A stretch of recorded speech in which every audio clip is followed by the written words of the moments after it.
Hello, Morongo Basin, and listeners around the world online at Z107.7 FM.com. Here is the Z107.7 Local News for Wednesday, June 3rd, 2026.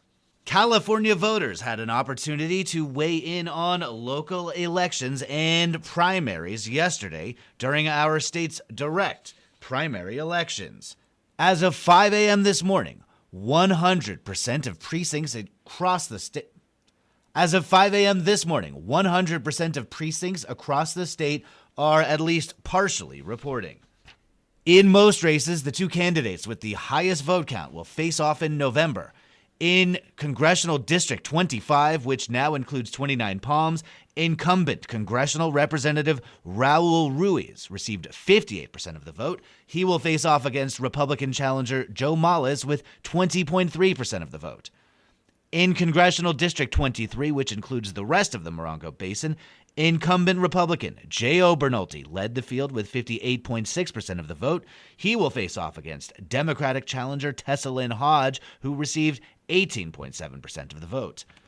California State Assembly District 47, which includes Morongo Valley, Yucca Valley, Joshua Tree National Park, incumbent Republican Greg Wallace received 49.5% of the vote. He will face Democratic challenger Layla Namvar, who received 29.5% of the vote. California State Assembly District 34, which includes 29 Palms, Wonder Valley, Landers, and Johnson Valley, saw a full primary challenge as incumbent Republican Tom Lackey did not seek re-election. Leading the race to represent the district is Republican Charles Frederick Hughes, who received 37.9% of the vote. He will face Democrat Randall Putz, who received 36.9% of the vote. 24 candidates are running to serve as California's governor. Steve Hilton received 27.8% of the vote. Xavier Becerra has 25.4%. The two will face off directly in the November election. San Bernardino County Sheriff Shannon Dykes received 66% of the vote. His challenger Joe Silva received 34.28% of the vote. Total voter turnout in San Bernardino County was 18.9%. The Yucca Valley Town Council met to hear updates on the town's budget, animal shelter, and a proposed fueling station. Citizens also addressed their concerns over the town's contract with Flock Safety traffic cameras. Online news editor Robert Hayden was there and has this recap. Yucca Valley residents are probably familiar with their trash and recycling service being on their tax roll alongside their property taxes. That figure will be going up next year as the town council approved Burtech's proposed rate increase of 8.97%, or about $3 a month for the typical 95-gallon customer, according to senior management analyst Jessica Rice. The reason for the increase? State mandates around the diversion of organic waste from landfills, which costs more to process. So, for example, currently the landfill costs are $49.49 per ton for trash, compared to about $126 a ton for organic waste processing at a composting facility and about $120 per ton for recycling processing. Public Works Director Alex Keisha went over the details of a grant that, if funded, could pay for the majority of the bill on a handful of pedestrian improvements around schools in Yucca Valley. Keisha says if the project is funded this year, those road improvements would come in at the cost of $8.7 million. The project will enhance pedestrian and bicycle connectivity and improve safety for students, residents, and community members. The project will connect critical gaps in the town active transportation network. If the grant is funded, the town would only have to pay $450,000 of that, with the rest of the tab being picked up by the California Active Transportation Program. The council approved the motion for the grant application and hopes it will get funded. A public hearing on the fueling station and convenience store proposed for the northeast corner of the Walmart Superstore lot was back in front of the town council.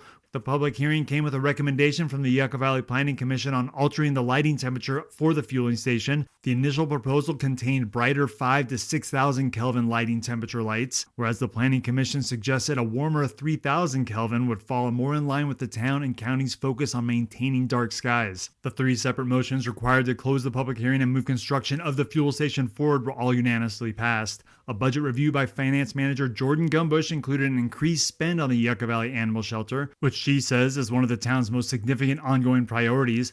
In public comments for the budget review, Yucca Valley resident Pauline Pisano opposed the approval of the budget, saying that residents didn't have a chance to fully review the 2,000-page agenda released just a few workdays earlier on Friday the 29th.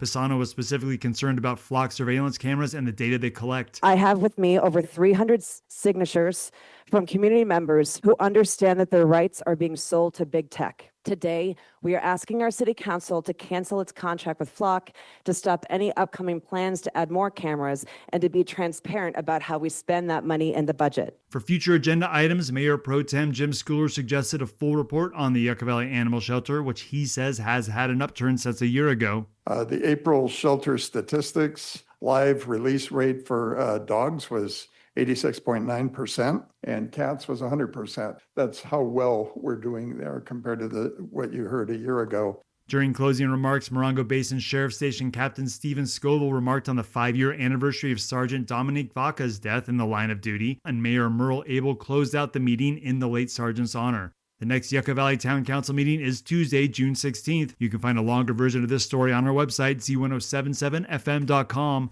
Reporting for Z107.7 News, I'm Robert Hayden.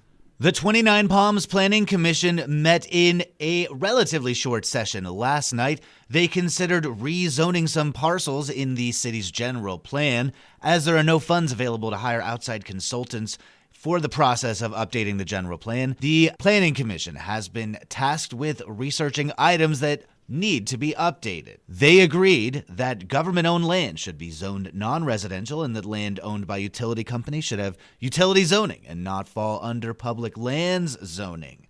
Some of the land in flood control portions of town will be decided on a case-by-case basis.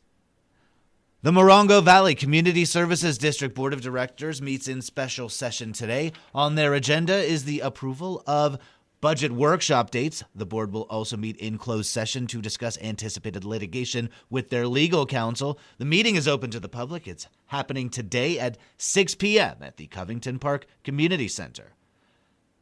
The city of 29 Palms has announced road closures and traffic interruptions to accommodate for some road improvements. Condor Road between Adobe Road and the Marine Corps Air Ground Combat Center Gate will be reduced to 1 lane today between the hours of 7 a.m. and 4:30 p.m. Utah Trail from 29 Palms Highway to 2 Mile Road will also be reduced down to 1 lane between 7 a.m. and 4:30 p.m. The city urges drivers to use caution and prepare for delays in traffic flow on those roads during those times. It's graduation week at the Morongo Unified School District. As part of the last week of school, our schools are holding graduation and promotion ceremonies. Tomorrow, La Contenta Middle School will have their promotion ceremony at 8 a.m. 29 Palms Elementary School 5th grade promotion is at 9 a.m. Condor Elementary School's promotion is at 9:15 a.m. Yucca Valley Elementary School is having promotions throughout the day beginning at 9:45 a.m. Palm Vista Elementary School is having their kindergarten promotion tomorrow at 1 p.m. Onaga Elementary School is having their kindergarten promotion at 1:30 p.m. tomorrow. Landers Elementary School is having their kindergarten promotion at 1:30 and their 6th grade promotion at 5 p.m. Morongo Valley Elementary School's promotion is at 6 p.m. and 29 Palms High School is holding their graduation on Thursday at 7:30 p.m. For the full graduation and promotion schedule, you can see this story at Z107.7fm.com. We'll continue to have updates throughout the week. And finally, the Joshua Tree Accordion Festival returns for its 2nd year this weekend. It brings together accordionists, musicians, dancers, and music lovers from across the region for a joyful, genre-bending celebration of one of the world's most expressive instruments. On a recent episode of the Z107.7 Up Close show, host Gary Daigneault spoke with organizers Skylar Fell and Joe Alvarez about the event. Here's a portion of that conversation. So the actual Accordion Festival, again, is coming up at the Art Queen Complex in downtown Joshua Tree, Saturday and Sunday, June 6th and 7th. And let's talk about what we're going to see there. I've got a list of your attractions. And Joe, maybe you can tell us more about them, or Skyler, you can pop in there too. This is going to happen. The Accordion Festival is going to happen in the heart of Joshua Tree. It is the Art Queen. Our first band would be Toots and Squeeze, followed by Westover Hobbs, Tumbleweed Time Machine, Woo! The Mudbugs, Nathan and Jesse, 5 Cent Coffee, and the finale would be Doug Legacy with the Zydeco Band.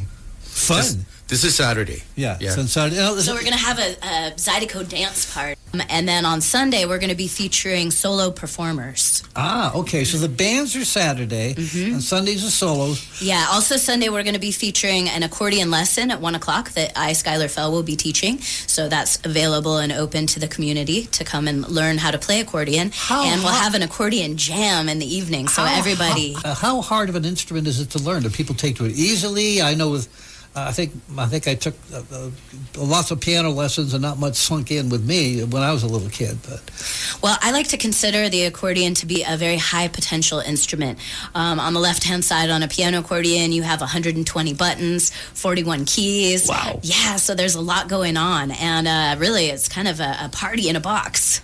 The Joshua Tree Accordion Festival is happening this Saturday and Sunday at the Art Queen Complex in downtown Joshua Tree. You can see this story at Z107.7 for the full schedule. You can hear the full episode of the Z107.7 Up Close show at our website or wherever you get your podcasts. That's our local news. Hear local news 7 times a day, 7 days a week at 7, 8, 9, noon, 4, 5, and 6. If you hear about news happening, let us know. Email us at tips@z1077fm.com. Reporting for the Morongo Basin News Leader, the award-winning Z107.7 Local News, I'm News Director Jeff Harmatz.